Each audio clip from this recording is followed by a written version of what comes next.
Olá, boa tarde a toda a comunidade 247. Hoje, sexta-feira, 20 de junho, 13 horas, 1 minuto, começando aqui ao vivo a entrevista com Rui Costa Pimenta, presidente do PCO. Rui, boa tarde para você, tudo bem? Boa tarde, tudo bem com você? Tudo bem comigo? Tudo bem com você?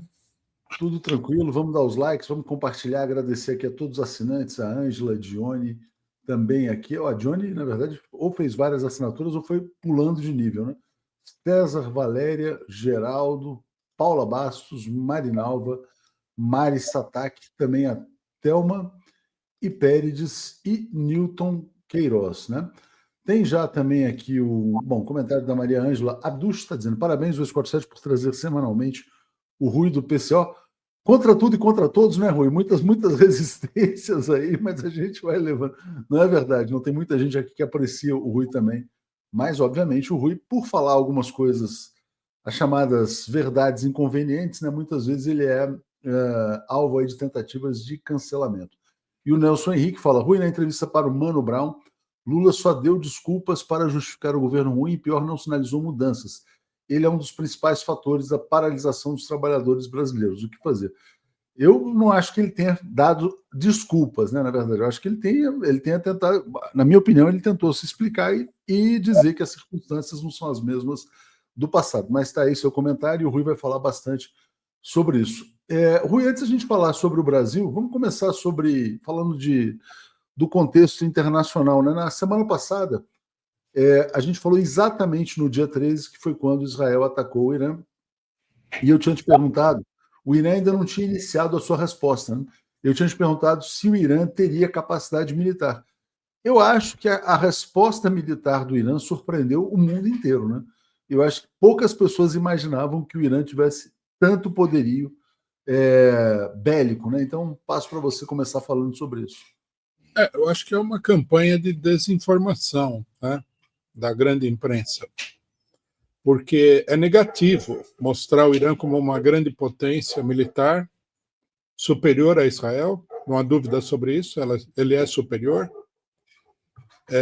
Isso é muito negativo, porque estimula, né, a luta contra o sionismo, contra o imperialismo. Se o imperialismo é visto como estando enfraquecido, né, não só o cidadão comum, né, o trabalhador, as organizações políticas se sentem mais à vontade para uma ofensiva contra o imperialismo, mas os próprios países dominados. Que a desinformação, é claro, porque, por exemplo, nós sabemos aqui que o Irã tem essas armas há muito tempo. Nós sabemos que o Irã é uma potência no que diz respeito aos mísseis, etc. e tal. Isso aí foi uma surpresa para os outros, mas eu, por exemplo, não fiquei muito surpreso de ver. Gostei de ver, né? Gostei de ver a realização daquilo que a gente sabia por informações apenas. E agora o que está colocado, Rui, é uma eventual entrada dos Estados Unidos na guerra. Você acha que os Estados Unidos vão entrar diretamente ou não? Olha, a pressão para que o Trump entre na guerra é muito grande, né? Da parte do imperialismo. Mas por outro lado, o anúncio de que ele ia atacar o Irã causou um estrago gigantesco no governo dele. O governo não está armado para uma guerra desse tipo. Pelo contrário, a propaganda trumpista era contra, né, novas guerras, etc. e tal. Há muita gente da direita trumpista que está falando que é absurdo, né, entrar numa guerra contra o Irã. Os Estados Unidos não tem nada a ver com a guerra, Israel que se vire, né, eles que atacaram o vizinho e tal, é problema deles. Até o Tucker Carlson, que é um dos maiores influencers norte-americanos, se posicionou claramente contra a guerra, né? Tem muitas divisões aí no campo republicano, né? Muitas pessoas que, na verdade, inclusive não só, na verdade, gente de fora do governo, como de dentro também, né? Aquela Tulsi Gabbard está ameaçando sair do governo, ela é da área de inteligência, mas há a pressão do imperialismo. Aí eu te pergunto, Rui, se os Estados Unidos entrarem, isso vira uma terceira guerra mundial? Isso pode trazer Rússia, outros atores também, ou vai se permitir, por exemplo, que o de armas nucleares? Depende do que os Estados Unidos vão fazer, né? Eu acho que o normal aqui seria tentar, sei lá, fazer um ataque. Qual que seria o plano dos norte-americanos? Fazer um ataque poderoso contra o Irã, né, ameaçador, e falar, olha, se vocês não chegarem num acordo conosco, nós vamos fazer outros ataques, vamos destruir o país, sei lá que coisa. E aí chegar num acordo. Agora, eu não sei se isso tudo é viável, né? Agora, se eles tentarem enfrentar o Irã numa guerra mais prolongada, eu acho que isso daí vai ser um problema para o imperialismo, mais um problema para o imperialismo que já está cheio de problemas, né? Por exemplo, o Irã tem recursos militares para atacar esses porta-aviões, fechar o Golfo de Hormuz, né? O comando militar iraniano falou que todos os navios que passarem pelo Golfo de Hormuz, petroleiros, vão precisar de autorização da Marinha iraniana. Parece que eles já colocaram isso em prática. Quer dizer, é uma situação muito complexa, né? Não acho que vai dar um resultado excelente, não. O Irã não é o Iraque também. É um país. Agora, eles podem tentar, né, e vão tentar provavelmente, né, Rui, a mudança de regime dentro do Irã, né? Parece, quer dizer, que mais do que uma guerra, o que eles estão buscando é derrubar o regime lá dos ayatollahs e tentar botar algum governo mais simpático ao imperialismo. Provavelmente até o herdeiro do Shah Reza Pahlavi, né? Como é que você vê a possibilidade de que isso aconteça? Isso eu acho mais fantasioso ainda. Aquele homem não volta para o governo jamais. Acho que nem a oposição apoia aquele cidadão. Um candidato que é abertamente patrocinado pelo Netanyahu não tem a menor possibilidade. Teria que ser uma coisa muito mais sutil, muito mais complexa, né? Teria que ser uma coisa que saísse de dentro do próprio regime, né? E aparentemente não tem nada disso, vamos dizer assim, quer dizer, não existe uma força real no Irã nessa direção, né? Não, eu acredito que não. E os ataques sionistas fortaleceram o governo, em vez de enfraquecer até o momento, né? E a força demonstrada pelas armas iranianas, isso aí também fortaleceu o governo. Porque, vamos ter claro, no Oriente Médio, você conta nos dedos as pessoas que não vão apoiar um ataque duro contra Israel. Né? Você conta nos dedos. Alguns empresários, governos muito corruptos. A esmagadora maioria da população, inclusive setores da própria burguesia desses países, é totalmente contra Israel. Depois tem o problema religioso, né? Embora o Irã seja xiita, na sua maioria, e os outros países, na sua maioria, sejam sunitas, houve o chamado, por exemplo, do principal clérigo da Arábia Saudita de que tem que apoiar o Irã. Os muçulmanos têm que apoiar o Irã, porque finalmente são todos muçulmanos. Eles não têm esse negócio, por exemplo, que católicos e protestantes têm de falar que um e outro não são cristãos, né? Eles se reconhecem como muçulmanos, apesar das divergências. Tem um comentário aqui, quer dizer, não sei se você quer entrar nesse ponto aqui do Franklin, dizendo, Breno Altman falou que o judeu é uma etnia, portanto, não é preciso ser religioso para ser judeu. Contudo, você falou que é necessário praticar a religião judaica para ser considerado judeu. Estou confuso, né? Enfim, é complexo isso, né? É complexo, porque o judaísmo é uma religião. Não existe um povo judeu. Não existe... Você, se quiser ser judeu, você pode ser. Você se converte ao judaísmo, pronto. Você fala que é judeu e acabou, por exemplo. Exato. Por exemplo, o Estado de Israel, no começo, ele admite, não sei se agora acho que não admite mais, mas admitiu o seguinte, que judeu era qualquer pessoa que declarasse ser judeu. Então, é uma questão de autodeclaração, de autorreconhecimento, né? Não, mas etnia não dá, porque etnia são casos específicos. Por exemplo, se você pegar, por exemplo, os índios Guarani no Brasil, são uma etnia, né? Tudo bem que o termo etnia é um pouco relativo, né? Sempre tem mistura e tal. Mas é um povo que é mais primitivo, que vem de outras origens. Agora, se eu chegar e falar que o o italiano, o alemão, o judeu e tal, o árabe, são uma etnia muito complicado. Dito isso, quer dizer, vamos falar agora então do impacto geopolítico, né? Esse comentário do Léo. Se o Irã cair, BRICS, nova rota da seda, Organização da Cooperação de Xangai, vão para o beleléu, né? Eu entrevistei um analista do Brasil de Fato, que estava lá em Moscou hoje de manhã, e ele falou uma coisa interessante, Rui, quer dizer que o Irã, ele está, na verdade, assim, ele tem uma integração total com a China, né? Existe uma ferrovia desses projetos, a nova rota da seda, do Irã para a China, quer dizer, então é uma conexão fundamental para a China que não tem soberania energética, e pelo Irã também passa um corredor norte-sul da Rússia para a Índia, né? Que também é fundamental para a Rússia e para a Índia, para esses dois países do BRICS, né? E aí é o que a gente tem discutido, né? Quer dizer, o ataque ao Irã é um ataque a todo, quer dizer, na verdade, assim, quer dizer, tem uma versão, né? Não, é uma guerra, então, de Israel contra o Irã, uma coisa isolada pelo direito de Israel de existir, etc. e tal, porque o Irã seria uma ameaça existencial, ou é uma guerra do imperialismo contra os BRICS? Quer dizer, e como o Brasil é parte dos BRICS, quer dizer, como é que o Brasil se posiciona em relação a isso? Não, a guerra existencial é absurda, né? Quando é que o Irã atacou Israel? Mas até desde que poderia atacar um dia, né? Poderia atacar, mas Israel já atacou todo mundo lá várias vezes, né? A ameaça existencial é Israel. Israel é uma ameaça existencial para todos os países da região.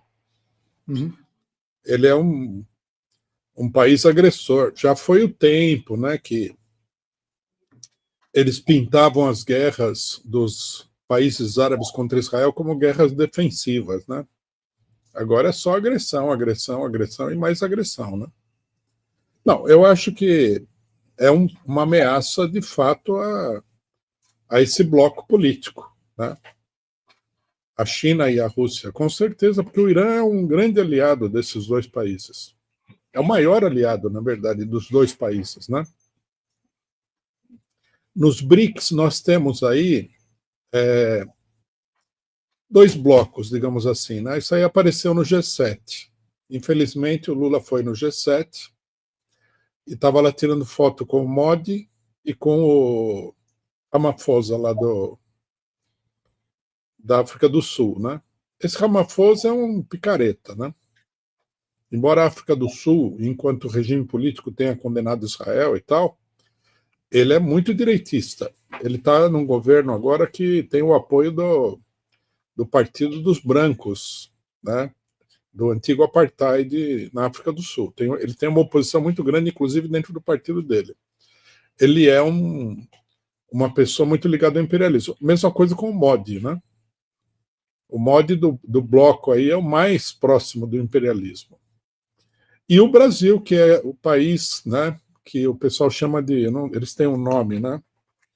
Um negócio tipo país gangorra, né? Que tanto pode ir para um lado, por outro lado, não me lembro qual é a expressão. País pêndulo, né? País pêndulo, exatamente. E aí você tem Irã, China e Índia. Perdão. Irã, China e Rússia. Eu acho que a configuração do bloco dos BRICS é mais ou menos essa. O Brasil um pouco incerto, porque o Lula é um presidente de esquerda, mas está muito próximo do imperialismo nesse momento. Os outros dois já são muito próximos do imperialismo, o regime deles também é, e os outros três são contra o imperialismo. Eu acho que a tensão dentro do bloco é muito grande nesse momento, né? Se o Irã for esmagado, o problema não é nem tanto os BRICS, eu acho que é o caminho para a guerra contra a Rússia, que está preparadíssima, e depois contra a China. Ou seja, quer dizer, é só uma etapa, então, pelo que você fala. É uma etapa. Isso é uma agressão do imperialismo contra os povos em geral, né? Ou seja, então, na verdade, o Irã, na sua visão, é uma linha de defesa fundamental hoje. Fundamental. E é curioso porque tem muita gente que não entende isso, né? Fica discutindo coisas que não têm nenhuma importância. Mas o regime do Irã, não sei o que lá, obriga a mulher a usar véu, que é mentira também, que não obriga nada. a mulher não tem direito no Irã, e o Irã é uma ditadura. Você Fica diria que é discutindo uma linha de defesa fundamental da humanidade, da civilização? Em que termos que você colocaria? com certeza. O imperialismo é uma ameaça, né? A gente está vendo o desenvolvimento da situação. É Rússia, é China, é um monte de coisa, golpe de Estado por tudo quanto é lado.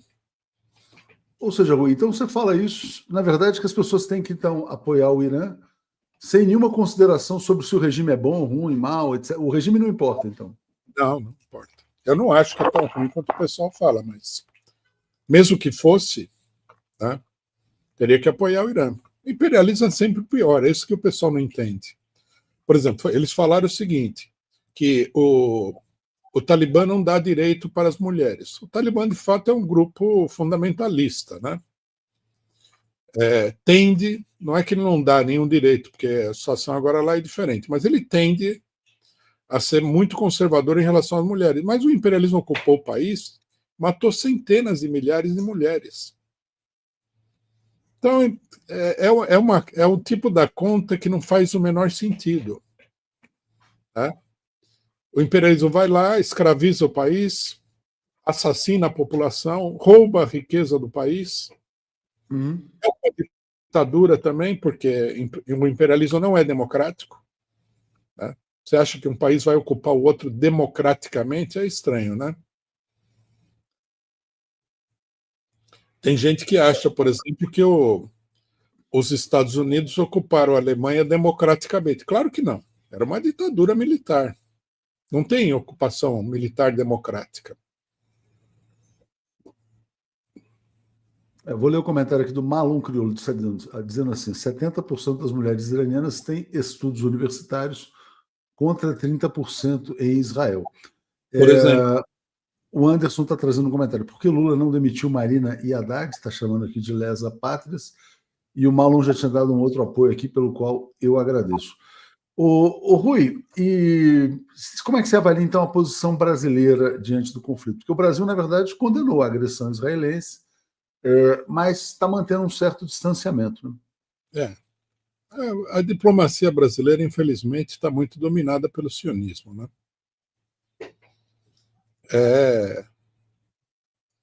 Até você vê o caso do rapaz aí, do Tiago Ávila, que foi preso ilegalmente por Israel. A nota do Itamaraty era uma vergonha. Não exigia nem a libertação dele diante de uma prisão ilegal. O que ficou claro nesse desenvolvimento aqui é que o Itamaraty está, assim como outras instituições do Estado Nacional Brasileiro, está aprisionado pelo imperialismo. E o Lula não consegue fazer nada contra, e a nota do Brasil contra a agressão foi uma nota xoxa. E depois, com o pedido de ruptura das relações, vieram explicações absurdas de que o Brasil não pode romper relações com Israel. O Brasil pode romper relações com Israel sem pestanejar. O Brasil não precisa de nada que Israel faça, nada. E Israel precisa do Brasil. O Brasil exporta para Israel 10% do petróleo que é consumido lá. E esse petróleo é usado para matar os palestinos. Agora está sendo usado para atacar o Irã. Eu não entendo, sinceramente. Não, eu entendo. O Lula ele não governa o país, né? Ele não consegue. Não acho que ele é coisa. Tem que pensar nas consequências também, né? Provavelmente ele mede as consequências. Agora, o Rui, sobre essa questão do petróleo, só para pontuar, eu entrevistei agora há pouco o Guilherme Estrela, que foi da Petrobras, diretor, e ele falou: eu, como cidadão brasileiro, me sinto envergonhado ao ver o petróleo brasileiro abastecendo o genocídio, né? Então tá alinhado aí com você, né? Eu fico indignado de ver essa situação. O Antônio Cláudio está dizendo: e qual será o desempenho de Trump no momento? Ele está com um discurso muito belicista e parece que vai atacar o Irã. Né? Você já falou sobre isso, né? Está num impasse, né? Quer dizer, na sua opinião, quer dizer, a inclinação do Trump é para atacar ou não atacar?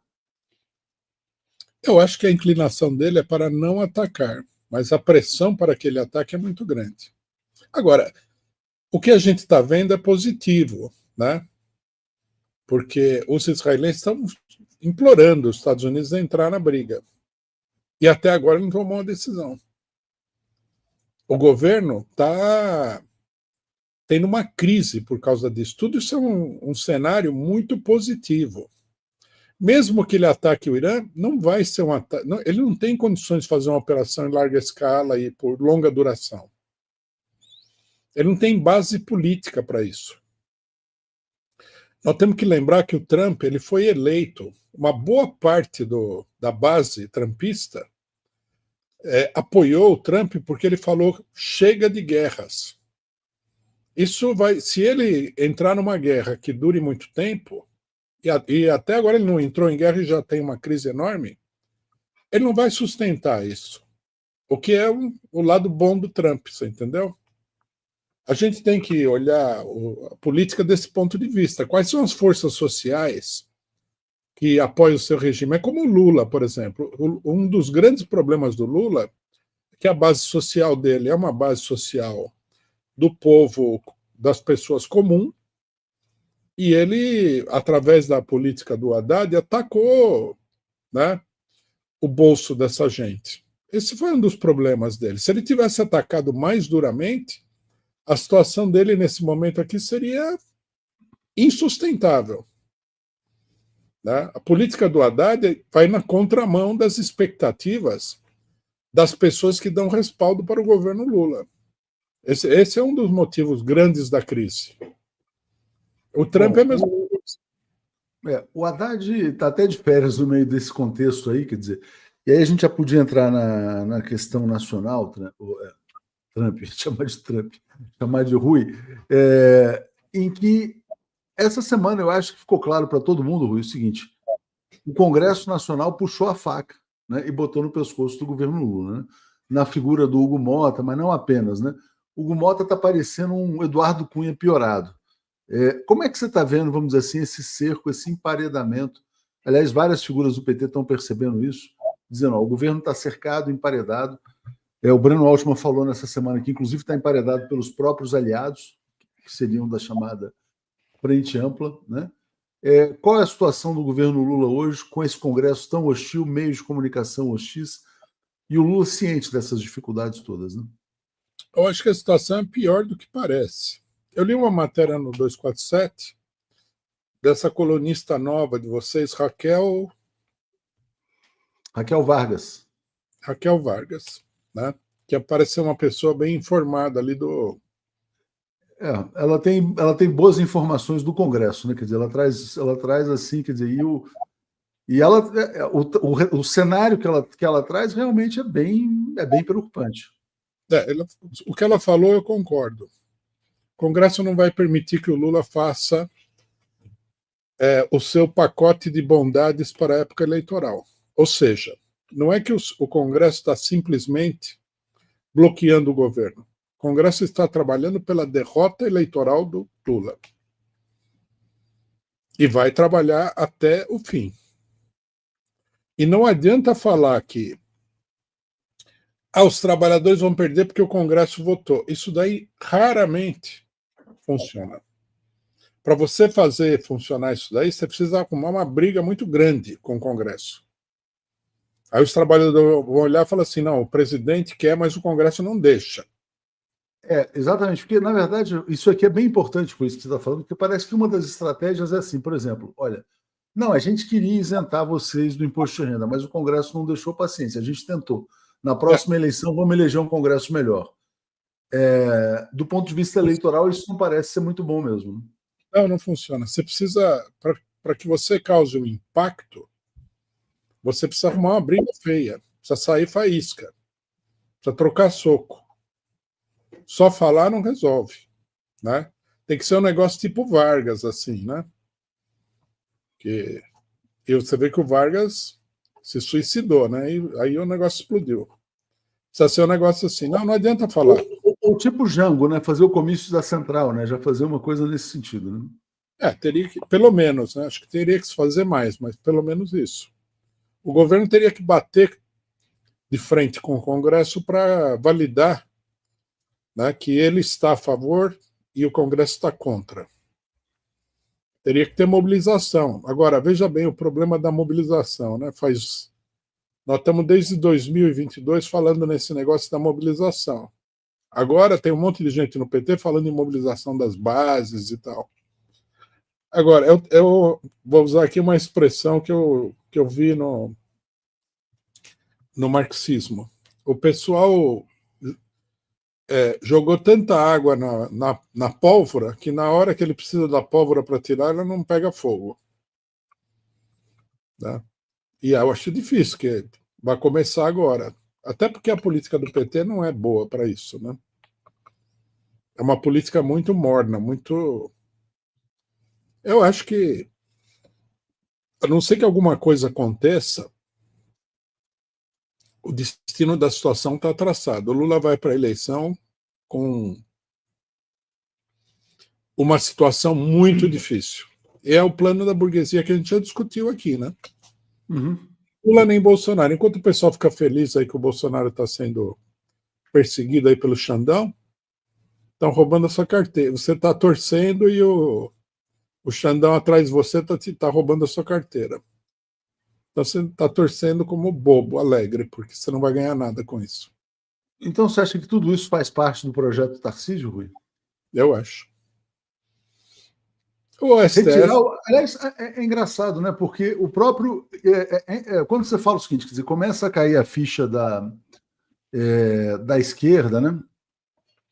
Mas também começa a cair a ficha da extrema-direita, da direita também. Não sei se você viu uma entrevista do Eduardo Bolsonaro, em que ele fez um protesto contra a direita permitida, né? Ele, que na verdade acha que ele é o continuador do pai lá, do Jair Bolsonaro, ele falou, olha, peraí, parece que estão armando para que só possa ter na eleição a direita permitida, que seria o Tarcísio. O Bolsonaro é mais político, né? Quer dizer, olha que interessante como é que agem os Bolsonaros, né? O Eduardo, ele talvez queira ser o candidato, aí protesta contra o Tarcísio. O Bolsonaro se faz como aquele cara que fala com todo mundo, deu a medalha de imbrochável para o Kassab, foi num evento com o Tarcísio, diz que o Tarcísio já aprendeu 95% das coisas, e o Flávio Bolsonaro é mais ou menos um mafioso, né, que fala o seguinte, olha, para ter o voto do pai, que é o dono da franquia, tem que garantir o indulto, nem que seja a força, né? Então, todo mundo já sacou o jogo, né? Então, passo para você falar um pouco sobre essa percepção também na extrema-direita. Eu acho que sim, só que eu acho que essa conclusão é do próprio Bolsonaro. A gente tem que entender o seguinte, ó, desse círculo bolsonarista, né, aquele círculo fechado, a pessoa mais inteligente é o Bolsonaro, Jair Bolsonaro.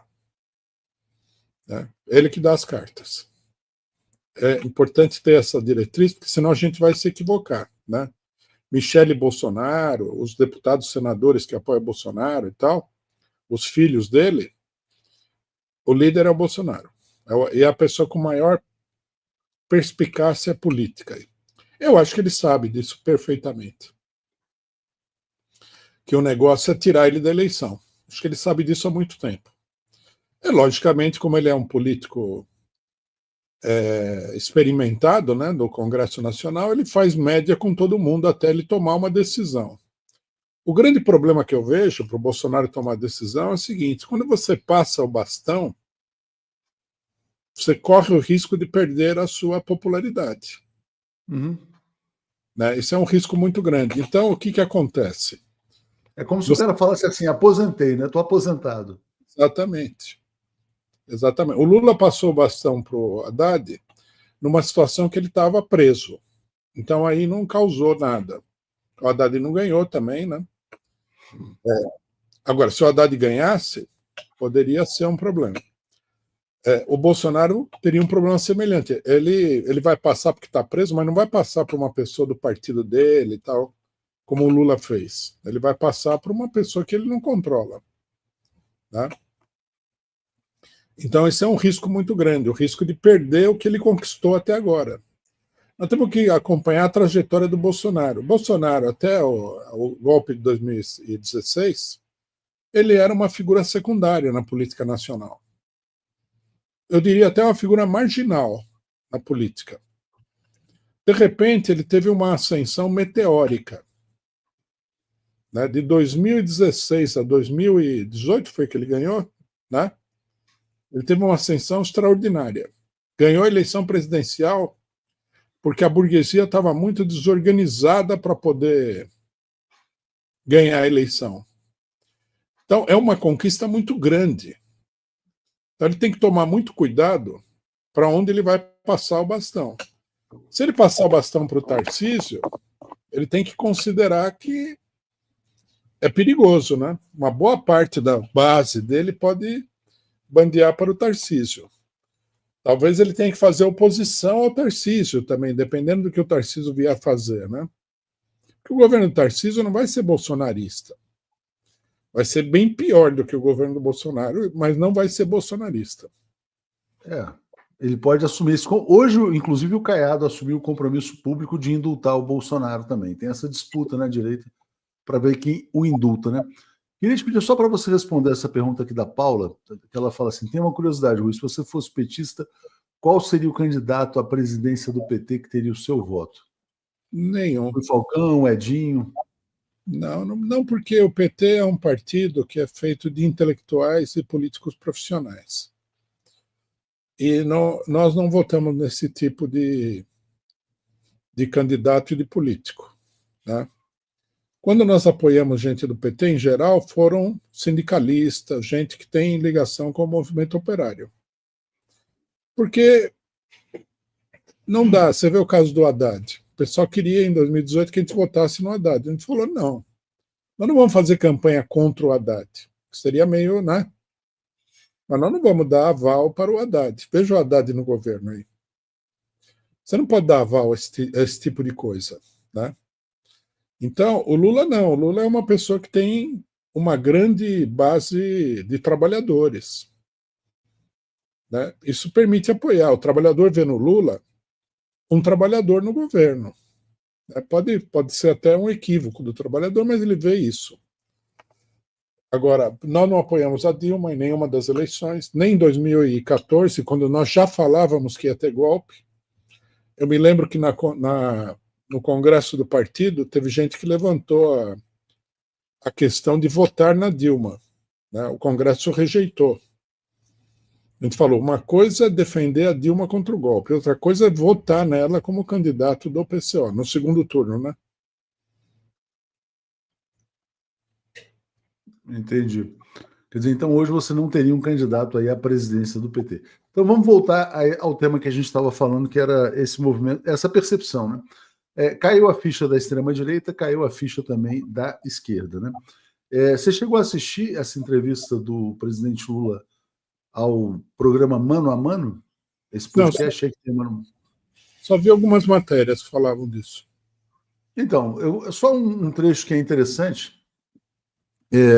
Você tinha as falas do Mano Brown e as falas da jornalista também, Sumaya, enfim, em que ela dizia o seguinte, quer dizer, que muitas pessoas, mesmo que se dizem lulistas, etc. e tal, não estão enxergando os benefícios concretos na vida real, né?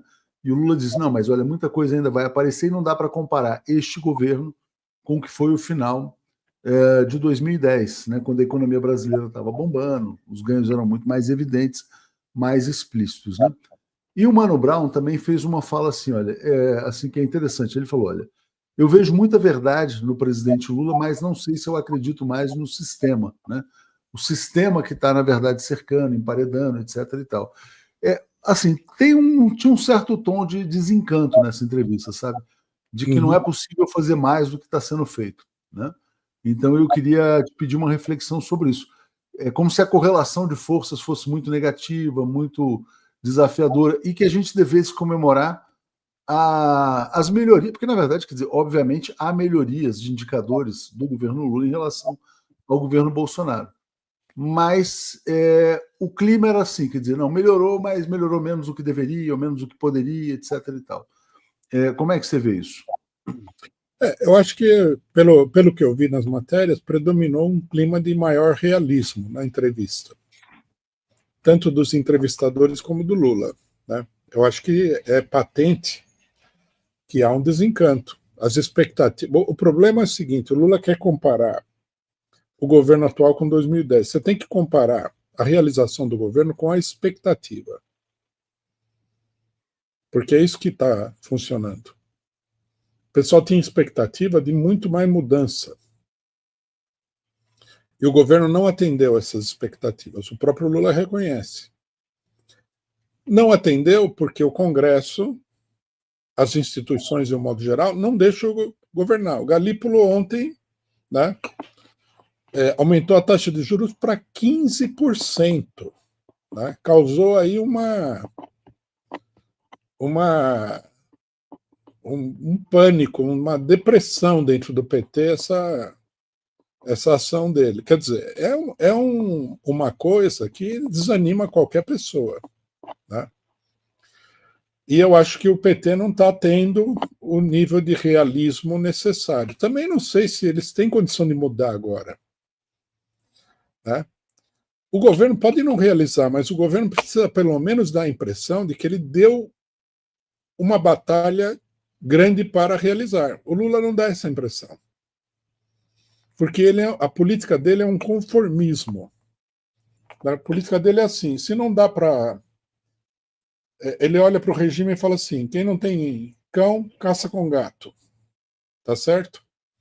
Mas isso daí pode ser bom em algumas coisas práticas que você tem que fazer, mas para a impressão popular, isso não é nada.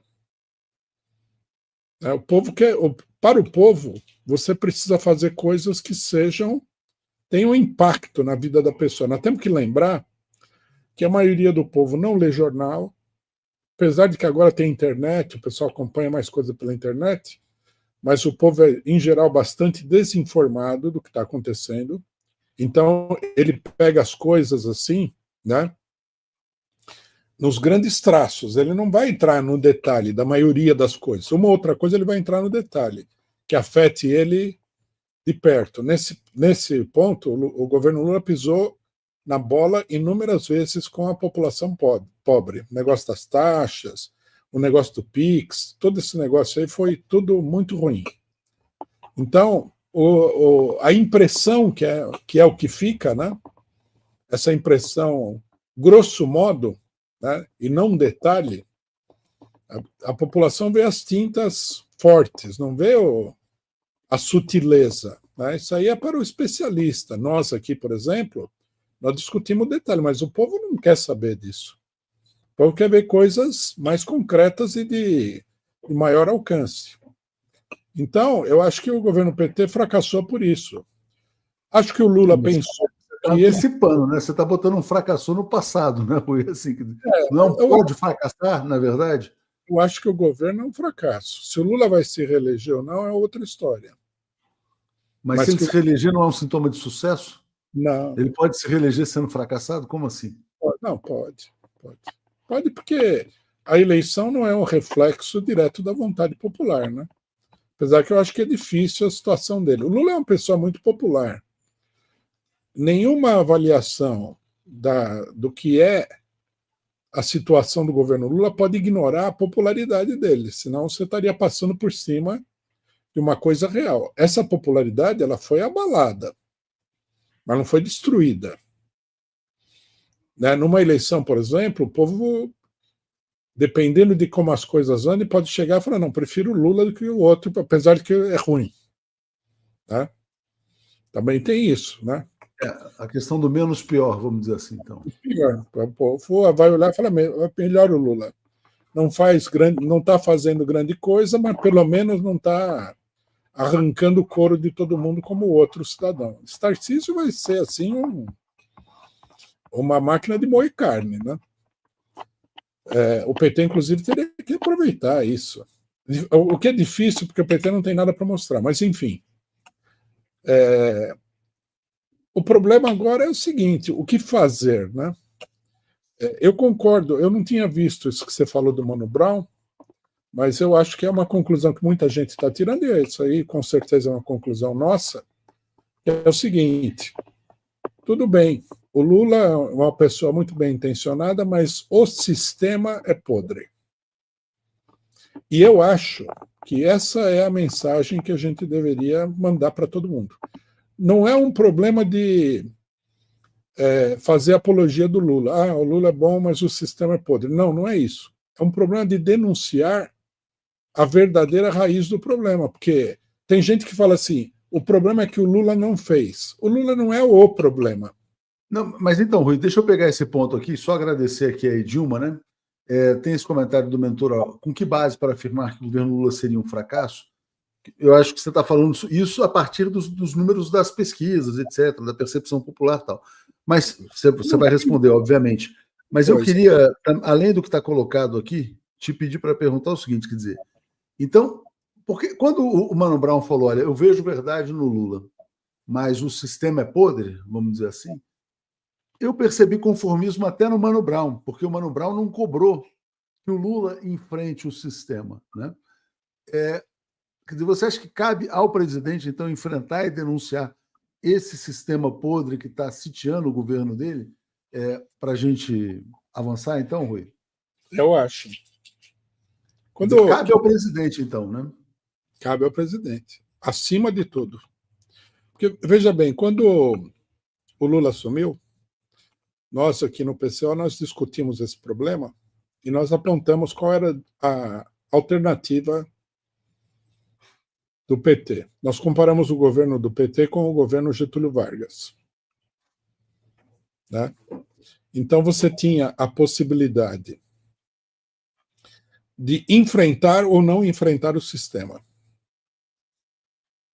O Vargas tentou fazer alguma coisa, mas não conseguiu enfrentar o sistema. E acabou, né, sendo massacrado pelo sistema. O Lula é a mesma coisa. Ele teria que enfrentar. Senão ele vai estar condenado. A situação dele é pior do que a do Vargas, porque não dá para falar, não, o Lula tentou fazer tal, sei lá, estatizar a Petrobras, retomar o controle do petróleo e foi massacrado pela direita. Não dá nem para falar uma coisa dessa. Né? Então, eu acho o seguinte, você precisa... Nós precisamos ver o que a gente vai falar para os outros. Né? Eu acho assim, colocar a culpa no Lula, embora, lógico, ele tenha responsabilidade pelo que está acontecendo. Não é exatamente o retrato fiel da realidade. Né? Ele não Mas consegue... então você está dizendo que o Lula tem que ser mais Getúlio nesse momento, é isso? Ele teria que ser mais Getúlio, mais do que o Getúlio, na verdade.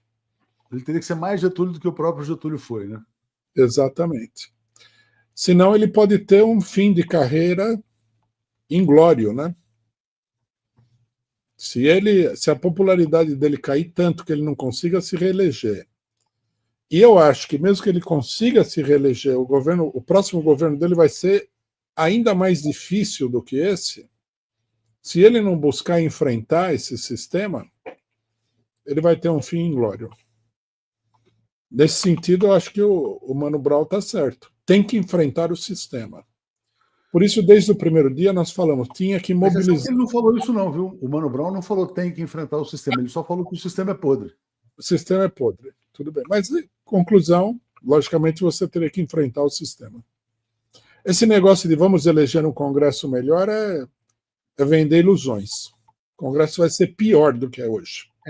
Aqui sobre o Getúlio, né? Edna lembra, Getúlio se matou, a Luciana fala que o sistema botou um revólver na mão de Vargas e fez dar um tiro no peito, mas a leitura que muitos historiadores fazem é que com o suicídio, né, o Getúlio venceu os golpistas. Obviamente que ninguém espera que o Lula seja mais Getúlio nesse sentido, né? É ser mais Getúlio no enfrentamento, né? Não é, obviamente, nessa linha.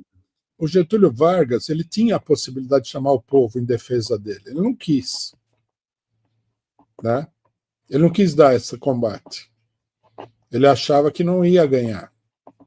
Mas o suicídio dele mostrou que ele estava errado, porque a mobilização popular acabou com os golpistas. Né? Muita gente não sabe, mas os golpistas tiveram que sair do país depois da morte do Getúlio. Eles tentaram manter o Café Filho, que era golpista também, era uma espécie de Michel Temer da época, né? Café Filho era um candidato do governador de São Paulo, Adhemar de Barros. É importante lembrar que depredaram a redação do Globo, né? Logo depois do suicídio também. Né? No Rio de Janeiro, a população que saiu à rua, tudo que era vermelho, azul e branco, quer dizer, as cores dos Estados Unidos, eles depredaram. Tudo. Foi uma coisa. Até a sede do Partido Comunista, que estava atacando o Getúlio no momento que ele morreu, foi depredada. E essa pergunta que está na tela aqui, então, Rui, olha só, do Mago Supremo. Nesse contexto, é possível afirmar que falta ao Lula a audácia do Bolsonaro em enfrentar o sistema? Sim, aí é um problema, na minha opinião, de classe. Né? O bolsonarismo, o Trump, por exemplo, né? Eles enfrentam mais o sistema. Mas eles enfrentam mais porque eles não são, como o PT, um partido composto de elementos de classe média e de trabalhadores. Eles são da classe dominante. Né? Então, eles se sentem muito mais à vontade para enfrentar o sistema. E depois o Lula também ele tem essa noção de que ele vai conversar, vai convencer a pessoa, que eu acho que é uma mania. Não dá mais para conversar com o Hugo Mota, né? Com essas figuras do tipo Eduardo Cunha, Ciro Nogueira, né? Figuras desse tipo. Eles foram cozinhando o Lula em banho-maria, só aprovaram coisas que interessavam a burguesia. Né? Quando o Haddad foi para cima com ajuste fiscal, eles apoiaram. Por quê? Porque o ajuste fiscal é a política deles também. É o que eu falei muitas vezes com Paulo Nogueira também sobre a reforma tributária. Né? A primeira parte da reforma tributária, que era a parte empresarial, passou com tranquilidade. A reforma da renda, né? Essa não passa. Não passa. E também o Lula tinha que saber que isso aí não ia passar. Né? Aí fizeram promessa, nós vamos diminuir o imposto de renda e tal. Aí é tudo um negócio confuso, né? Eu acho que o problema é o seguinte: qual é o grande problema que nós estamos enfrentando aqui?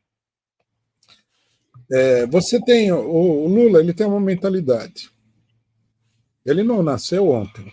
Ele é um velho político, terceiro governo dele. E ele aplicou uma determinada fórmula nesses governos todos e deu certo.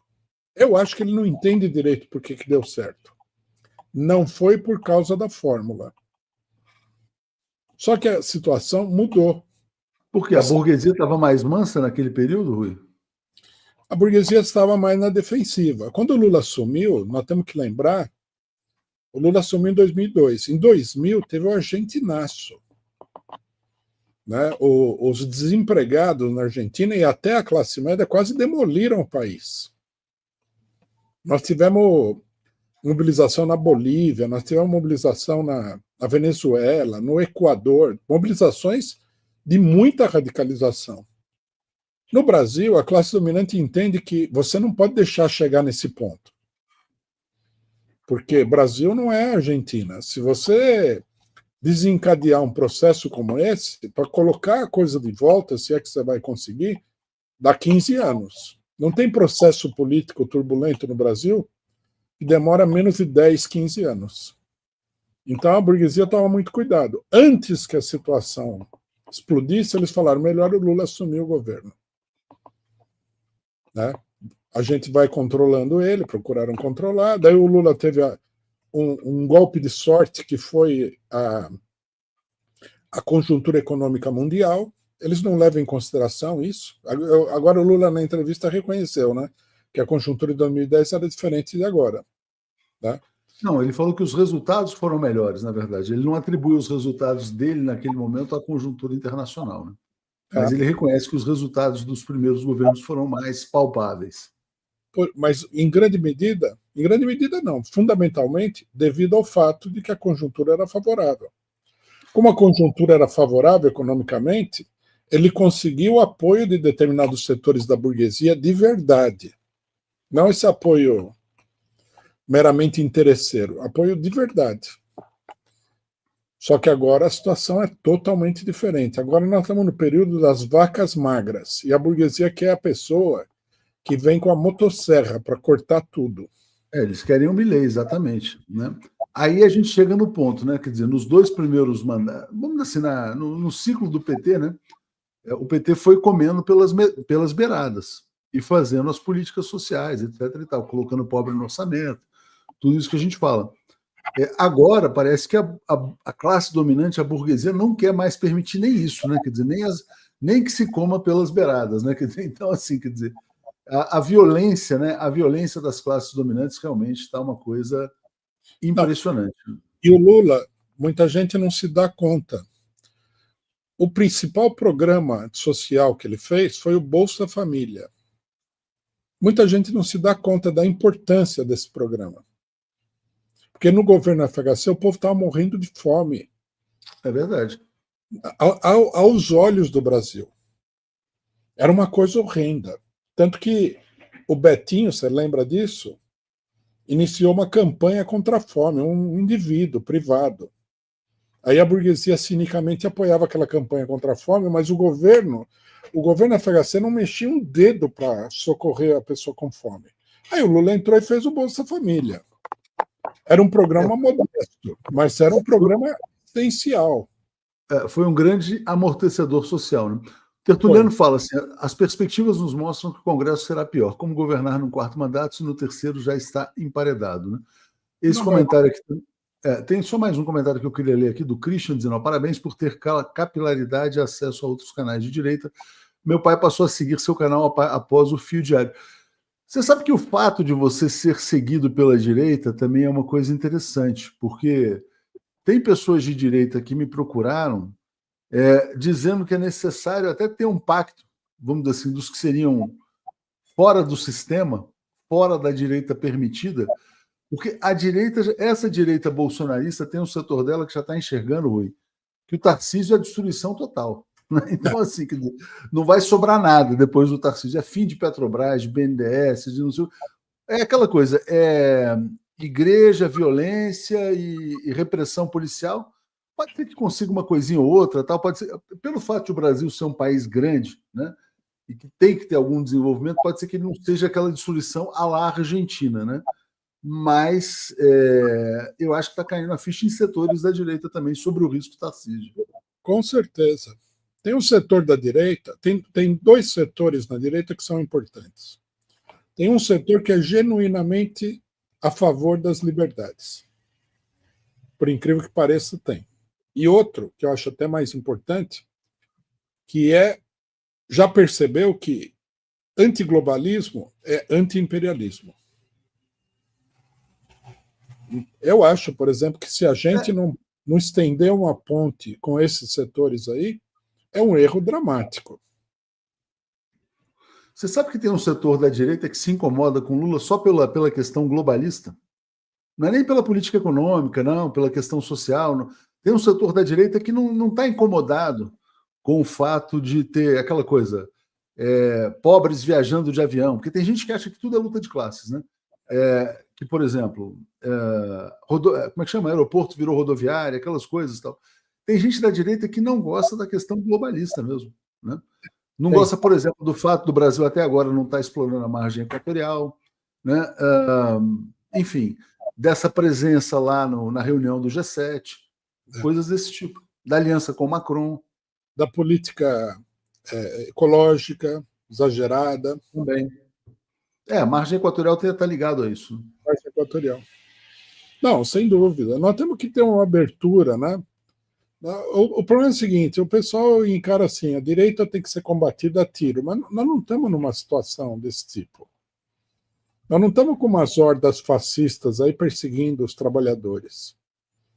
Nós estamos num período em que predomina a luta de ideias. Então você tem que discutir. Esse pessoal, né, do Fio me convidou, fui. Aí lá o pessoal... algumas coisas, eles concordam com o negócio da liberdade de expressão, mas eles questionaram muito o nosso apoio ao Hamas, esse tipo de coisa. Foi um debate polêmico também. Falei, tudo bem, é isso mesmo. Falei, vou mandar o livro que a gente publicou sobre o Hamas para vocês leem aí, eles são bem pró-Israel, esse pessoal do filme, né? Tem que debater, nós estamos numa situação em que, para quebrar o impasse, a esquerda precisaria ganhar um setor da direita. E você acha que tem um setor da direita que é conquistável, então, né? Eu acho. Não sei se é conquistável, ou pelo menos é um setor que lutaria junto com outros setores da esquerda contra um determinado inimigo, né? Mas eu acho que sim, que é conquistável. A grande barreira são determinadas coisas que eles inculcaram no pessoal, né? Um conservadorismo muito grande de costumes, o problema do combate ao crime com repressão violenta, Israel, né? Então, costume, por exemplo, aborto. O pessoal não quer nem ouvir falar, o pessoal de direita não quer nem ouvir falar de aborto. E aí tem muita confusão também. Eles acham que toda a esquerda é dessa loucura de botar humorista na cadeia para contar piada, né?